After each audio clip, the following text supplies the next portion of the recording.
Bismillahirrahmanirrahim. Assalamualaikum warahmatullahi wabarakatuh. Perkenalkan, nama saya Komara. Saya salah satu mahasiswa dari STTI BSI Tasikmalaya. Di sini saya akan mempresentasikan tentang komunikasi verbal dan non verbal. Ya, langsung saja. Apa itu komunikasi verbal?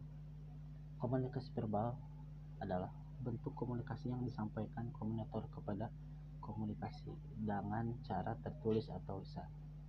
Komunikasi verbal menempati porsi besar karena kenyataannya ide-ide, pemikiran, atau keputusan lebih mudah disampaikan secara verbal ketimbang non-verbal, dengan harapan komunikasi baik pendengar maupun pembaca bisa lebih mudah memahami pesan yang disampaikan. Nah, jadi itu komunikasi verbal. Selanjutnya, komunikasi nonverbal. Komunikasi nonverbal adalah komunikasi yang mengutamakan pesan nonverbal. Istilah nonverbal biasanya digunakan untuk melukiskan semua peristiwa komunikasi di luar kata-kata terucap dan tertulis. Secara teoritis, komunikasi verbal dapat dipisahkan, namun dalam kenyataannya kedua jenis komunikasi ini saling melengkapi dalam komunikasi yang kita lakukan sehari-hari. Contoh komunikasi verbal yaitu melalui lisan, dapat dilakukan dengan menggunakan media, contoh seseorang yang bercakap melalui telepon, sedangkan komunikasi verbal melalui tulisan dilakukan dengan cara tidak langsung antara komunikator dengan komunikan. Proses penyampaian informasi dilakukan dengan menggunakan berupa media surat, lukisan, gambar, grafik, dan lain-lain. Sedangkan contoh komunikasi nonverbal yaitu menggunakan isyarat, bahasa tubuh, ekspresi wajah, dan kontak mata. Penggunaan objek seperti pakaian, potongan rambut, dan sebagainya, simbol-simbol, serta cara berbicara seperti intonasi, penekanan, kualitas suara, gaya emosi, dan gaya berbicara. Selanjutnya, komunikasi verbal. Yang pertama, penamaan. Penamaan merupakan fungsi bahasa yang mendasar. Penamaan atau penjulukan merujuk pada usaha mengidentifikasi objek atau orang dengan menyebut namanya sehingga dapat menunjuk dalam komunikasi. Selanjutnya, fungsi komunikasi verbal adalah interaksi. Fungsi interaksi menunjuk pada berbagai gagasan dan emosi yang dapat mengundang simpati dan pengertian atau kemarahan dan kebingungan. Oke, yang selanjutnya fungsi dari komunikasi verbal yaitu transmisi informasi. Yang dimaksud dengan fungsi transmisi informasi adalah bahwa bahasa merupakan media untuk menyampaikan informasi kepada orang-orang. Bahasa merupakan media transmisi informasi yang bersifat lintas waktu. Artinya melalui bahasa dapat disampaikan informasi yang menghubungkan masa lalu, masa kini, masa depan, sehingga memungkinkan adanya kesinambungan budaya dan tradisi. Oke, selanjutnya fungsi komunikasi nonverbal.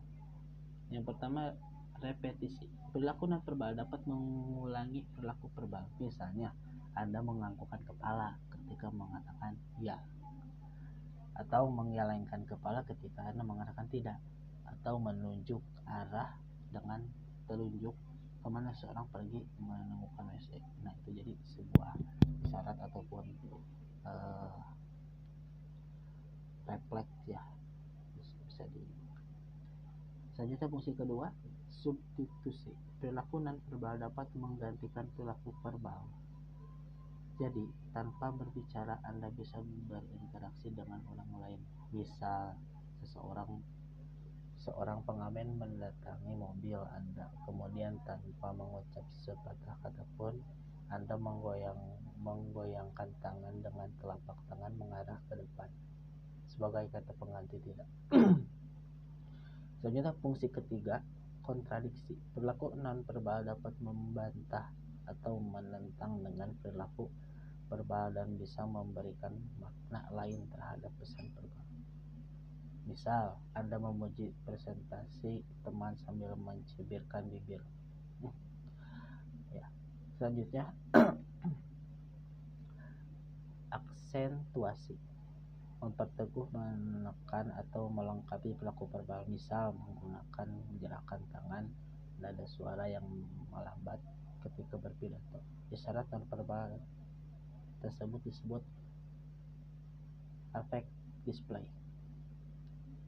Fungsi selanjutnya, komplement. Perilaku non-verbal dapat meregulasi perilaku verbal. Misal, saat kuliah akan berakhir, Anda melihat jam tangan 2-3 kali sehingga dosen segera menutup kuliahnya. Oke. Jenis-jenis komunikasi verbal. Yang pertama, berbicara dan menulis.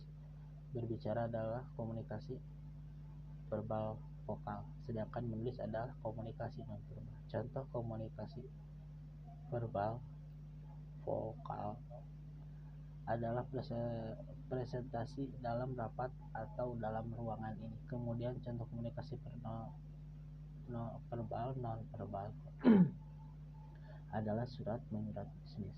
Yang selanjutnya, mendengarkan dan membaca. Mendengar dan mendengarkan itu berbeda.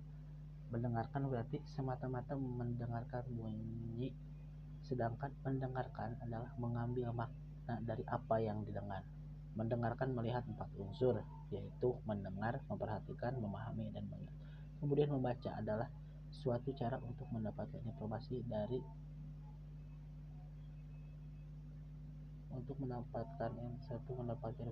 sesuatu yang ditulis. Jenis-jenis komunikasi nonverbal. Sentuhan dapat termasuk bersalaman, menggenggam tangan, berciuman, sentuhan di panggung, mengelus-elus, pukulan, dan lain-lain. Gerakan tubuh meliputi kontak mata, ekspresi wajah, isyarat, dan sikap tubuh. Semuanya berhubungan dengan tubuh.